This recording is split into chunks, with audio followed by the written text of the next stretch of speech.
Now, who should wake up and smell the coffee after this triumphant Rahul and Priyanka roadshow in Lucknow on Monday, the 11th of February?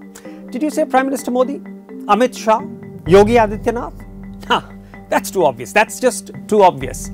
Actually, it should be Mayawati, who has already tied up a formidable alliance with Akhilesh Yadav's Samajwadi Party, but then she balked at pulling Congress into a Mahagathbandhan or grand coalition of all three of them.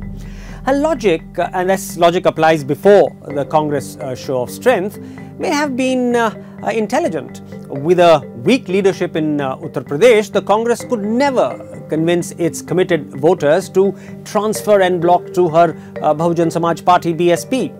Also, unlike the Congress and Samajwadi Party, Mayawati knows that it will be almost impossible to form a stable government in 2019 without her MPs. Now, whether that's an NDA-led or a UPA-led or actually even a federal front-led coalition. I mean, all three. She'll have a game in all three. At the very least, she could bargain for becoming, yes, the Deputy Prime Minister. But now, after an incipient Congress resurrection in UP, the mantle of Principal Modi vanquisher has passed on to Akhilesh Yadav, who perhaps understands better than Mayawati that an entirely new political chemistry is now possible. In fact, Akhilesh Yadav should immediately request his bua or aunt for, you know what, a chai pe charcha.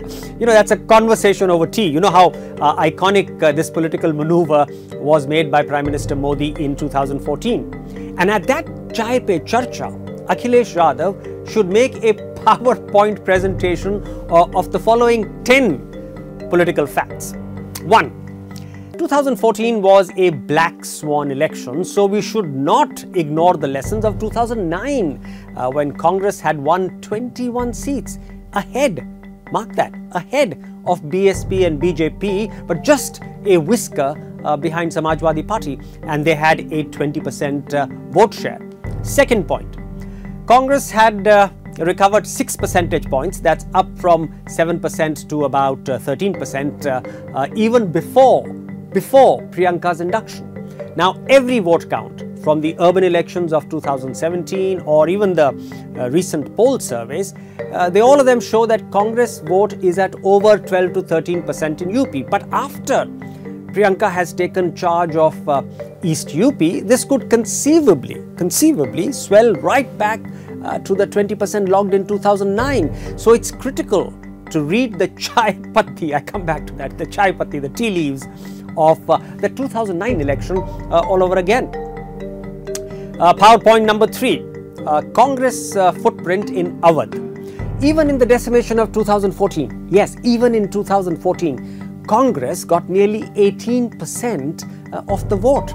Now, besides Raebareli and Amethi, they could be strong in Pratapgarh, Unnao, Barabanki, Faizabad and Kushinagar. Now, here's point number 4. Congress strength in 28 seats. Now, these are where it either won in 2009 or retained a 10 percentage points of the vote even in the face of Modi's tsunami in 2014. Now, in any fair negotiation, these pockets of Congress strength must be acknowledged rather than dismissed rudely. PowerPoint number 5, Congress had made big gains among Kurmis in 2009. Between 2007 to 2009, its biggest gains came from Kurmis. That's up about 22%. Remember, Congress can now showcase Baghel, its Kurmi Chief Minister of Chhattisgarh. Now, these things do matter in Indian politics. Point number 6. Congress had also won over several other voting blocks in 2009. Upper castes, they were up by 19%, Brahmins up by 13%, and 11% each among Muslims, non-Jatav scheduled castes and the Jats. Realistically, some of these gains could now revert under a strengthening Rahul and Priyanka dispensation. Point number 7. Muslim voters will rejoice at an SP plus BSP plus Congress coalition. Now, that 20% block alone could change the game. And once you add Dalits, Yadavs, Kurmis, upper castes, you are staring at a possible landslide. Point number 8. Women and young voters are very elastic. All evidence shows that these blocs are quite flexible about experimenting with new political formations as opposed to older male voters and supporters who are more fixed. Already, the woman turnout is higher than male voters in UP. So now Akhilesh could tell Mayawati, see what a four-face poster with you, Priyanka, Rahul and I. Just remember and imagine what that could do. Point number 9. India Today and C Voter polls predict BJP's annihilation. Both are showing a 50% plus vote share for the Mahagathbandhan in Uttar Pradesh, with the BJP trailing 10 to 15 percentage points behind. The India Today poll actually predicts a scintillating 75-5 tally in our favor. That's what Akhilesh could tell his Bua Mayawati. And finally, point number 10.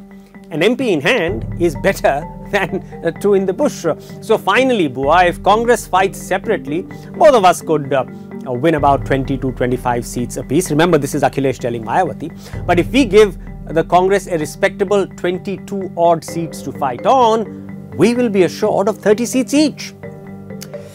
Now, even before Mayawati raises her pet doubt about transfer of votes, Akhilesh Yadav should quickly convince her that voters always follow strong and winning leaders like her.